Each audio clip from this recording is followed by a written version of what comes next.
जय माता दी। सत्य संगम में मैं शिवांग सत्य गुप्ता अर्थ न्यूज़ के स्टूडियोज में बैठ के विचारों पे बात करते हैं, जो विचार जन जन में जाने चाहिए। विचार हैं कि देश के लिए क्या सही है, देश की जनता के लिए क्या सही है, और क्या पॉलिटिकल थॉट हमें आगे लेके जाना चाहिए। सबसे पहले तो हम एक राष्ट्र है, भारत है, जिसकी स्टेट्स हैं, जिसके अंदर यूटीज हैं, जिसके अंदर एक एक सिटीजन के लिए इम्पोर्टेंट जगह है। और हम चुन के अपनी सरकार बनाते हैं, जो सरकार फिर हमारे लिए मेहनत करती है। इस सरकार को चुनने का जो प्रोसेस है, उसको हम इलेक्शंस बोलते हैं, और इसकी इम्पोर्टेंस को समझते हैं। लेकिन ऐसा नहीं है कि सब लोग ही समझते हैं। अवेयरनेस का अपना अपना लेवल होता है, और उसी लेवल के अकॉर्डिंगली सरकार में वोट किया जाता है। तो जो लोग समझते हैं, जो लोग जानते हैं, उनके लिए ज़रूरी हो जाता है कि वो लोग बात करें, और वो बात करें जो देश के लिए इम्पोर्टेंट हो, समाज के लिए इम्पोर्टेंट हो, और आने वाले समय के लिए इम्पोर्टेंट हो। ऑब्जर्व ये करना है कि चाहे कांग्रेस हो, चाहे बीजेपी हो, चाहे सीपीआईएम हो, चाहे कोई भी पॉलिटिकल पार्टी हो, उनका मकसद ये होता है कि हम वो बात करें जो हमारे वोटर को पसंद आए। और फिर दुख की बात ये होती है कि बहुत कम पॉलिटिकल पार्टियां ऐसी हैं, या है ही नहीं लगभग, जो ऐसी बात करें जो देश हित में सर्वोपरि हो। क्योंकि अगर बीजेपी ने मैनिफेस्टो में रखा था 6 शेड्यूल, तो आज बीजेपी को सामने आके इसके बारे में बात करनी चाहिए। क्योंकि आपके रखने की वजह से ही ये डिमांड बनी, और आज कुछ लोगों ने इस डिमांड को अपने हिसाब से इस्तेमाल करके एक पीसफुल एरिया में डिस्टरबेंस क्रिएट कर दी। अगर ये डिमांड आपने कमिटमेंट नहीं रखी होती, सोच विचार की होता हम क्या कह रहे हैं, क्यों कह रहे हैं, तो शायद ऐसी पोजीशन नहीं होती। दूसरा सवाल, अगर हम बात करें दूसरी पॉलिटिकल पार्टियों की, तो उनका भी लगभग यही हाल है। वो हमेशा वो बात करेंगे जिसके ऊपर वो खड़े नहीं रहेंगे। इंदिरा गांधी जी के टाइम से कांग्रेस कह रही थी गरीबी हटाओ, गरीबी हटाओ, गरीबी हटाओ, और अल्टीमेटली क्या हुआ? गरीबी हटी। कब हटी, कैसे हटी, ये सब लोग विचार कर सकते हैं। इसी तरह वीपी सिंह की सरकार आती है, जनता दल आती है, जनता दल मेहनत करती है, जनता दल कांग्रेस की सरकार को बदल देती है। लेकिन होता क्या है, मंडल कमीशन लाया जाता है, रिजर्वेशन आती है, कोई गलत बात नहीं। जो हमारे भाई बंधु, हमारे अपने लोग पीछे रह गए, उनको आगे लाने के लिए रिजर्वेशन जरूरी है। बट कब तक, कितने साल तक, कितनी जनरेशन तक? जब वो रिजर्वेशन एक रीजन बन गया कि जो गरीब उच्च जाति का है, सो कॉल्ड, वो इतना असहाय हो गया, अपने बच्चों को पढ़ा भी नहीं पा रहा है, खाना भी नहीं खिला पा रहा है, क्योंकि वो एक ऐसे जाति में पैदा हुआ जिस जाति में माना गया कि रिजर्वेशन की जरूरत नहीं है। तो आहिस्ता आहिस्ता लोगों ने सोचा, और खास तौर पे जो ये प्रेजेंट सरकार है नरेंद्र मोदी जी की, उन्होंने रिजर्वेशन को पॉवर्टी बेस पे भी लाया। जिसकी आमदन 8 लाख से कम है, ईडब्ल्यूएस भी लाया, इकोनॉमिकल वीकर सेक्शन भी लाया। लेकिन अभी भी वो बहुत लिमिटेड लेवल पे बेनिफिट दे पा रहा है उन लोगों को जो एक्चुअल में डिप्राइव्ड है। भारत को एक कलेक्टिव एफर्ट करके आगे लेके जाने की जरूरत है, जिसके लिए एनजीओ काम कर रही हैं। लेकिन कौन सी एनजीओ जिनका बेस भारत में है? ऐसी एनजीओ नहीं जो फॉरेन से फंडिंग लेती हैं और भारत में आज जिसको बोलते हैं ना, एक डिस्ट्रस्ट, एक अनरेस्ट पैदा करने के लिए उस पैसे का इस्तेमाल करती हैं। तो आज 100 साल पूरे हो रहे हैं आरएसएस के। आरएसएस को मुबारक है ऐसी ऑर्गेनाइजेशन बनने पे जो भारत के लिए सोचती है, जो भारत को आगे लेके जाने के लिए मेहनत कर रही है, जिसमें हर कास्ट, क्रीड, हर रिलीजन के लोगों के लिए जगह है। सिर्फ एक ही चीज है, अगर आप राष्ट्र को प्रेम करते हैं तो आपके लिए इस ऑर्गेनाइजेशन में जगह है। ये है बेस लाइन। यही चीज तो पॉलिटिकल पार्टियों में भी होनी चाहिए। नहीं है तो लाएं। और जो बात अब करने वाला हूँ उसके ऊपर मुझे तसल्ली है कि मैं उन लोगों में हूँ जिन लोगों को चुना जाता है किसी बात को रखने के लिए बाय ऑलमाइटी गॉड। चाहे भारत हो, चाहे कोई भी राष्ट्र हो, राष्ट्रहित है इकट्ठे रहने में, राष्ट्रहित है एक दूसरे की सपोर्ट करने पे। अब अगर हम लद्दाख की बात करें, क्योंकि लद्दाख पे ज्यादा बात हो रही है इस टाइम पे, तो देखा गया लद्दाख जो चीजें डिमांड कर रहा है वो लद्दाख के दिमाग में शायद थी नहीं कभी, क्योंकि पूरे पूरे लद्दाख को एसटी का स्टेटस मिल चुका था। पूरे लद्दाख के लोग शेड्यूल ट्राइब का स्टेटस पूरे भारत में, चाहे वो जॉब लेने की बारी हो, चाहे वो हायर एजुकेशन में सीट्स की बारी हो, उनको वो रिजर्वेशन मिल रही थी and they are happy. BJP ने जब उसमें रखा एक क्लॉज कि अगर हमें आप चुन के लाते हो तो हम सिक्स शेड्यूल आपको दे देंगे, बीजेपी को ये समझना चाहिए था, मैनिफेस्टो बनाने वालों को, कि सिक्स शेड्यूल था क्या, वो किसके लिए लाया गया था, उसकी उसकी जरूरत क्या थी, और आप लद्दाख को ये कमिटमेंट कैसे कर रहे हो। आपने लद्दाख के बारे में क्या होमवर्क किया है, लेकिन कमिटमेंट कर दी और आप सब भुगत रहे हैं उसका। दूसरी बात, लोगों को ये क्लियर होना चाहिए कि हमारी प्रॉब्लम क्या है। लद्दाख के लोगों को ये क्लैरिटी नहीं हुई हमारी प्रॉब्लम क्या है। मैं देख रहा हूँ कि दिल्ली यूनिवर्सिटी में भी बच्चे बात कर रहे हैं, हर जगह एक बात हो रही है, हम नेशनलिस्ट हैं। भाई नेशनलिस्ट होना कोई रिवॉर्डिंग थोड़ी है कि आपको रिवॉर्ड मिलेगा, ये आपके लिए मैंडेटरी है। अगर मैं आज भारत में पैदा हुआ हूं तो मेरे लिए कोई रिवॉर्ड थोड़ी है मैं नेशनलिस्ट हूं। नेशनलिस्ट नहीं होना मेरे लिए लानत है। जिस धरती में पैदा हुए उसके लिए नहीं होंगे तो किसके लिए होंगे। ये बात करने की हम नेशनलिस्ट है, हमें क्यों बोला जा रहा है, नहीं, क्योंकि आप गलत लोगों के हाथों में खेल रहे हैं, आप गलत सोचों में खेल रहे हैं, इसलिए आपके ऊपर क्वेश्चन मार्क डाला जा रहा है। वो हर एक उस पर डाला जाएगा जो इंसान अपने पर्सनल राइट्स को अपने देश के ऊपर रखेगा। बात करते हैं, मैं एक एनालिसिस कर रहा था, हिमाचल के ऊपर काम कर लेते हैं, जम्मू कश्मीर पे काम कर लेते हैं और लद्दाख यूटी पे काम करते हैं, हम तीनों को जोड़ लेते हैं। नॉर्थ ईस्ट में बाद में देखेंगे। जिन लोगों को भी किसी किस्म की जियोग्राफिकल रिजर्वेशंस दी गई पिछले कुछ सालों में, उनके रेवेन्यूज ही ग्रो नहीं किए। आज लद्दाख के टोटल बजट में 100% कंट्रीब्यूशन जो है वो सेंटर की ग्रांट्स का है। और सेंटर की ग्रांट कहां से आ रही है? उन जगहों से जो जगहें उन लोगों के द्वारा बसी हुई हैं जो लोग टैक्स पे करते हैं। और अगर लद्दाख के लोगों को वो टैक्स मिल रहा है फॉर देयर बजट, वो इसलिए क्योंकि लद्दाख भारत का हिस्सा है। हमें उसको प्रॉस्पर बनाना है, हमें उसको खास बनाना है।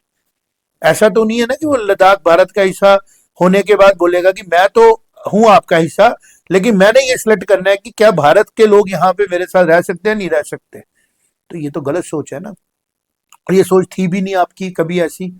तभी आपको हमेशा मान सम्मान मिलता रहा, कभी आपको गलत तरीके से नहीं कहा गया। जिस तरीके से आज हमें पता लगता है कि जो लोग सेपरेटिस्ट मूवमेंट की बात करते हैं, और दुख इस बात का हो रहा है कुछ लद्दाख के लोग, दो चार इंटरव्यू में देख चुका हूं, टेररिज्म की बात करना शुरू हो गए हैं। इट मीन्स कि आपके दिमाग में चीजें डाली गई हैं, आपके दिमाग में गलत चीजें डाली गई हैं, और समय रहते आप इससे अलर्ट हो जाए। क्योंकि जो देश के दुश्मन है ना, वो भारत को तोड़ने के लिए बाहर से तो अटैक करेंगे करेंगे, भारत के अंदर से उन लोगों को चुनेंगे जो लोग गलत हैं। किसी को भी अपना हीरो बना लेना अच्छी बात नहीं होती है जब तक हम उसको जाने ना। ये वो लोग हैं जो रावण को आज हीरो बोल रहे थे, बोल रहे थे रावण तो बड़ा बड़ा पूजा पाठी था, रावण को ग्लैमराइज कर रहे थे। आज हिमाचल में मैं देख रहा था, CPI communist party of India ने एक प्रो लद्दाख के एक लाया था कि सोनम वांगचुक जी को छोड़ो, हमें कोई प्रॉब्लम थोड़ी सोनम वांगचुक जी के साथ। Let the truth comes out, let everybody knows कि सोनम वांगचुक जी जो थे, बात बहुत अच्छी करते हैं, प्यार से बात करते हैं, मीठी मीठी बातें करते हैं, गांधी जी को प्यार करते हैं। बट गांधी जी को रिसर्च करने के बाद 10 चीजें गांधी जी के बारे में भी तो लोगों को हक बनता है ना बात करने का। ऐसा नहीं है ना कि किसी की एक की फिलॉसफी पूरी तरह करेक्ट ही है। तो जो ओपन डिस्कशन डिबेट्स है उन पे जाने की जरूरत है। तो जो ये डिमांड है ना एलिनेशन की, ये किसी की भी सही नहीं है, ना नॉर्थ ईस्ट वालों की, ना हिमाचल वालों की, ना 370 को चाहने वालों की। बिकॉज जो भारत 2025 में है ना, ये भारत समझ चुका है कि हमें इकट्ठे रहना है और बराबरी के साथ रहना है। हमें कमजोर को साथ लेके चलना है, लेकिन कमजोर को कमजोरी नहीं बना लेना अपनी। जैसे कि जब टेररिज्म यहां आया उसको मिलिटेंट कहा गया, ये गलती नहीं करनी है दोबारा। मैं मिलिटेंट नहीं है, टेररिज्म है। और कितनी अजीब सी बात है, पंजाब में जब ये टेररिज्म आया तो टेररिस्ट बोला, क्योंकि इंटरनेशनल लेवल पे उसके अलग रिपरकशंस थे।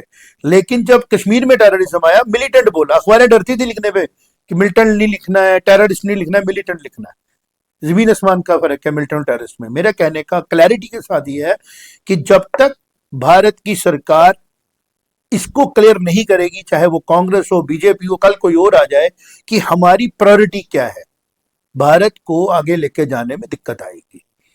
आगे लेके जाने के लिए हमें क्लियर क्लियर चीज चाहिए कि कोई भी सिटीजन भारत का किसी भी भारत के कोने में कोई भी काम कर सकता है। जो रिजर्वेशन है वो पढ़े लिखे समझदार लोग on the basis of data बनाएंगे और लोकल्स के साथ कोलैबोरेट करके कर चलेंगे काम। लोकल तो वही, भारत का हर आदमी लोकल है ना। मैं दिल्ली जाऊंगा तो मैं लोकल नहीं रहा, मुझे दिल्ली के लोग पकड़ के मारेंगे। या मैं यहां से बेंगलोर जाऊंगा तो मुझे बोला जाएगा तो यहाँ का नहीं है। ये सोसाइटी में डिफरेंसेस होते हैं उन लोगों के द्वारा जो अवेयर्ड नहीं होते हैं, जो लोग थोड़े कमजोर दिमाग के होते हैं। ये मेंटेलिटी अच्छी नहीं होती, इसको गलत नाम से बोला जाता है। मैं बोलना नहीं चाहता यहाँ पे ये मेरा महल्ला है, मेरे महल्ले में कोई आएगा तो मैं जोर जोर से चिल्लाऊंगा, वो नहीं होता। ये इंसानों की धरती है, ये भारतवासियों की धरती है। यहाँ पे भारतीय, चाहे वो लद्दाख के किसी कोने में पैदा हुआ हो, कन्याकुमारी के किसी कोने में पैदा हुआ हो, भारतीय है। वो कहीं पे भी जाके अपने रोजी रोटी चला सकता है, उसको प्रोटेक्शन मिलेगी, उसको राइट मिलेंगे। अब रहा सवाल जो डिस्कशन है कि भाई इन्वायरमेंट को बात, इसके ऊपर साइंटिस्ट है, डिस्कशन है। अब अगर साइंटिस्ट ही डोप्ड है, साइंटिस्ट ही जो है वो पॉलिटिकल एजेंडा चला रहे हैं, तो ये तो कर्श करने की जरूरत है ना। कहते हैं ना, discussion, debates and then war. War तो आखिरी रिजॉल्ट है, रिजॉल्व है, आखिरी ऑप्शन है। बट अगर हम लोग वॉर के डर की वजह से डिबेट डिस्कशन में ही नहीं उतरे, मेरी पॉइंट ठीक है, सामने वाले को सुनना ही नहीं है, तो कैसे चलेगा। तो मैं ये देख रहा था कि लद्दाख में 100% सेंटर की ग्रांट्स के साथ काम चल रहा है, और फिर सेंटर ने कहा मैं और एम्प्लॉयमेंट भी क्रिएट कर रहा हूँ, मैं और जॉब्स भी क्रिएट कर रहा हूँ, डिस्ट्रिक्ट्स दे रहा हूँ, जॉब्स क्रिएट हो जाएंगी। बट ये सेंटर पार्लियामेंट की पूरी कमेटी, वो सारे एमपी इकट्ठे बैठ के देते हैं डिसीजन कि हमें लद्दाखी बहुत प्यारे हैं, लद्दाख में रहने वाला हर बच्चा प्यारा है, हर इंसान प्यारा है, लद्दाख का इकोसिस्टम प्यारा है। बट लद्दाख का इकोसिस्टम बोलेंगे 150 करोड़ लोग हमारे बारे में नहीं सोच रहे हैं, हम 4 लाख सोच रहे अपने बारे में सोच रहे हैं, ये तो गलत है ना। अगर आप सिर्फ 4 लाख अपने बारे में सोच रहे हैं तो आप ये देखें कि आपका जो बजट है वो पूरे का पूरा 150 करोड़ लोग सोच रहे हैं। नहीं तो आप भी कश्मीर की तरह बात करना शुरू करना की कोशिश करोगे कि जैसे महबूबा मुफ्ती जी चल पड़े सेब बेचने आजाद कश्मीर में, सो कॉल्ड जिसको हम बोलते हैं, जो सबसे बड़ा गुलाम कश्मीर है जहां इतनी वायलेंस चल रही है। आप ऐसे नहीं है, और ना ही कश्मीर के लोग ऐसे हैं कि चंद लीडर हैं जिनको वो पॉलिटिक्स करने के लिए और कोई मिलता नहीं है मुद्दा तो सेंसिटिविटी पे बात करो। देखो कि किस बात से लोग हमारे साथ जुड़ेंगे। 3 इडियट का एक डायलॉग है कि अपना दोस्त फेल हो जाए दुख होता है, फर्स्ट आ जाए ज्यादा दुख होता है। ये तो गलत है ना।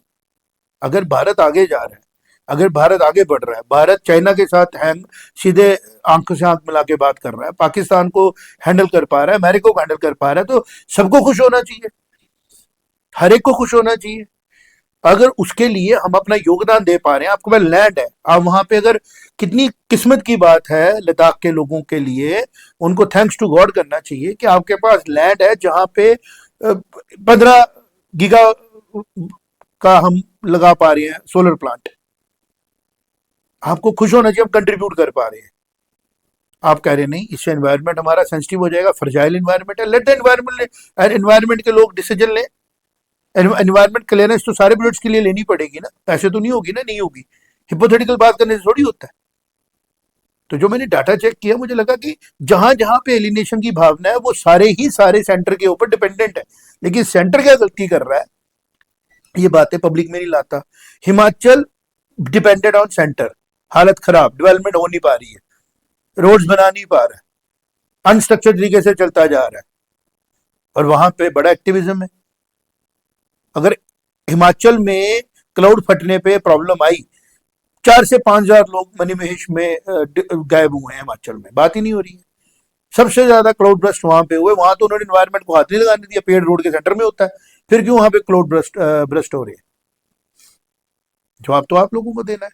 मेरा काम था बात करना, और मैंने की कि भारत को कोई ऐसा कानून कॉन्स्टिट्यूशन में नहीं रखना है जो कानून आगे चल के एक पॉलिटिकल थॉट को फ्लेयर करे, और मतलबी सेल्फिश पॉलिटिकल लोग उसका फायदा उठा के भारत के लिए डिस्टरबेंस क्रिएट करें। अगर लद्दाख में कोई स्पेशल चीज चाहिए, मणिपुर में कोई स्पेशल चीज चाहिए, तो वो एक कंसेंसस के साथ देने वाली चीज है, वो एक सॉफ्ट प्रेशर बना के देने वाली चीज नहीं ना है। अभी तो यूटी मिली थी, 10 साल तो टाइम देते यूटी को सस्टेन करने का, एक एक फिर पैदा कर दिया, लैंड चली जाएगी, लैंड खत्म हो जाएगी। तो ये अकाउंटेबिलिटी की बात थी। काउंसिल अगर आपकी थी, आप काउंसिल में बात करते कि सर इस तरह आप लैंड ले रहे हैं, हमें भी बताएं क्या लैंड हो रहा है। हाँ, ये बात जरूर है, जो बहुत इंपॉर्टेंट बात है। कल मैंने इंटरेक्शन में जब आपसे बात की थी उसमें ये सामने आया, लद्दाख के लोगों का कहना है हमारे पास 4 एमएलए थे, एमपी थे, 2 एमएलसी थे और कैबिनेट में मंत्री भी थे हमारे 1-2, जब J&K स्टेट था। अब जब से ये के यूटी आई है, एक एलजी है और बाकी ब्यूरोक्रेट्स है हमारे पास, हमारी जो काउंसिल है उनके पास इतनी पावर नहीं है। ये बात थी करने वाली कि हमें एडवाइजर दे दीजिए अपने 3-4, सो दैट हम लोकल लोग वहां पे अपने एडवाइजरों से बात करें और वो एलजी साहब से बात करके हमें एक प्रोसेस का पार्ट बनाए। ये था इंपॉर्टेंट लेना, ये मिसिंग था। बट इस गैप को कहाँ लेके चले गए, किस तरफ बढ़ गए, कैसे वो एक मूवमेंट बन गई, कैसे लोग आ गए फ्लेयर होके, कैसे गुस्सा आ गया और इनोसेंट लोगों की जान चली गई। अब अगर जो हो चुका है उसको कोई रिवर्स नहीं कर सकता, जो होना है उस पर काम किया जा सकता है। वो ये है कि सबसे पहले सेंटर को डिसीजन लेना है कि क्या मुझे प्रोविजंस रखने हैं ऐसे, और बीजेपी से जो गलती हुई है उसके ऊपर बीजेपी को अपनी क्लियरेंस देनी है। आपको एक मैंडेट ऐसा मिला, भारत के लोगों ने आप पे ट्रस्ट किया, तो आपने ऐसी कमिटमेंट्स नहीं करनी है जो भारत के इंटरेस्ट में ना हो। 4 वोट लेने के लिए आज नहीं में वोट मिले, कल मिलेंगे, लेकिन जब आप जेन्युइन बात करेंगे ना तो बात आगे बढ़ेगी। हमें सिविल यूनिफॉर्म सिविल कोड की तरफ जाना है, हमें हर सिटीजन को इक्वल राइट्स देने हैं, हमें इक्वल को एक ही नजर से देखना। अगर कोई गरीब है, मजबूर है, डिप्राइव्ड है रिसोर्सेज के साथ, फिर वो किसी भी धर्म का हो, किसी भी जाति का हो, किसी भी जियोग्राफिकल आइडेंटिटी का हो, सब सेम है अगर वो डिप्राइव्ड इंसान है। और अगर वेल ऑफ है, किसी भी जात का हो, किसी का, उसके लिए सेम प्रिविलेजेस है। और जो देश के लिए मेहनत करके आगे लेके जा रहे हैं उनके लिए भी प्रिविलेजेस है। डिजर्व एंड डिजायर के हिसाब से चलना है ना, ये तो कोई गलत बात नहीं है। और अगर आप किसी को ओवर पैम्पर कर रहे हैं, किसी थॉट को ओवर पैम्पर कर रहे हैं और अपनी पॉलिटिकल सस्टेनेंस के लिए काम कर रहे हैं, तो आप लीडरशिप फेलियर में जा रहे हैं। आपके लिए मुश्किल होगा और आप देश के लिए बहुत बड़ी बड़ी मुश्किल पैदा कर देंगे। तो जो आज हालात बने इसके ऊपर डिबेट डिस्कशन करके जो एक्चुअल में किसी भी एरिया को चाहिए उसको दीजिए और उसके लिए इंटरेक्शन बढ़ाइए, बात करिए, इंटेलेक्चुअल से बात करिए और जो गलत प्रोपेगेंडा चल रहा है उसके ऊपर बात करिए। बात करने से हल निकलेगा। बच्चों को बताइए कि सच क्या है, 6 शेड्यूल का नुकसान क्या है, फायदा क्या और क्यों लाया गया था, 370 का क्या लॉस है, क्यों नुकसान है, क्या फायदा है, बताइए। और जो लोग वनरेबल हैं, जिनको लग रहा है कि अभी हम लोग मैच्योर नहीं है इतना, तो नौकरियों में रिजर्वेशन मांग रहे हैं, तो कोई गलत बात नहीं। अगर इन 5 सालों में गस्टेड पोस्टें निकाल दी होती है आपकी ब्यूरोक्रेसी ने, तो आज लद्दाख के लोग दुखी नहीं होते। जो एडमिनिस्ट्रेटिव फेलियर हुआ उसको आप नेशन का फेलियर कैसे बना सकते हैं? आपको तो उसके ऊपर इंक्वायरी बिठानी चाहिए कि क्यों नहीं आपने पोस्टें एडवर्टीज की, क्यों नहीं आपने उनके जो गवर्नेंस इश्यूज हैं उनको सॉल्व किया। ये तो सीरियस मैटर है। गवर्नेंस इश्यूज को आप नेशनल इश्यूज नहीं ना बनाइए। गवर्नेंस किसी ऑफिसर के हाथ में होती है, वो कैसे ही करता है। कितना बुरा लगता है ये सोच के कि गलत बात बोली जाती है कि जो भी लोग ब्यूरोक्रेसी के लद्दाख में गए हैं वो लोग अपने रूम से बाहर नहीं आते। चंद 1-2-3 अफसरों को छोड़ के जो कनेक्ट कर रहे थे, जिन्होंने स्टेबलाइज किया। लेकिन जो सेंटर की पॉलिसी है वो भी तो ग्राउंड पे जानी चाहिए ना। प्राइम मिनिस्टर सिंसियर है, होम मिनिस्टर सिंसियर है, लेकिन जो नीचे के पूरी लॉबी है, जिन्होंने ग्राउंड पे जाके काम करना है, उन्होंने तो देखना था ना कि कितनी ब्यूटीफुली एक यूटी दी गई। अब हम इसकी डेवलपमेंट के लिए प्रोजेक्ट्स ला रहे हैं, बात करें, लोगों के साथ संवाद बढ़ाएं।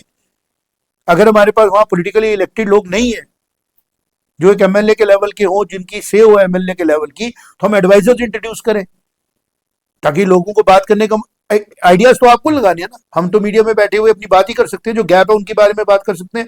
आज भी अगर कहते हैं ना सुबह का भूला शाम को गारा, जो भूला नहीं कहते। आज भी आप लोगों से बात करिए, लोगों की प्रॉब्लम को सॉल्व करिए और जो गलती हुई है इस पूरे प्रोसेस में उसको क्लियर करिए, प्रॉपर इंक्वायरी करके जो भी लोगों ने उस दिन किया, जो प्रोवोकेशन आपके पास थी, आने दीजिए पब्लिक डोमेन में, पब्लिक सब जानती है। लेकिन जब पब्लिक इमोशनों में ट्रिगर हो जाती है ना, तभी मैंने कहा कि हिरोशिमा नागासाकी के ऊपर बम ने नुकसान नहीं किया, उस इमोशन ने नुकसान किया जो ट्रिगर कर दिया गया था कि पर्ल हार्बर पे हमला हो गया, हमारे 900 लोग मर गए, पूरा जापान खत्म कर दो, लाखों लोग मार दो, हजारों लोग मार दो।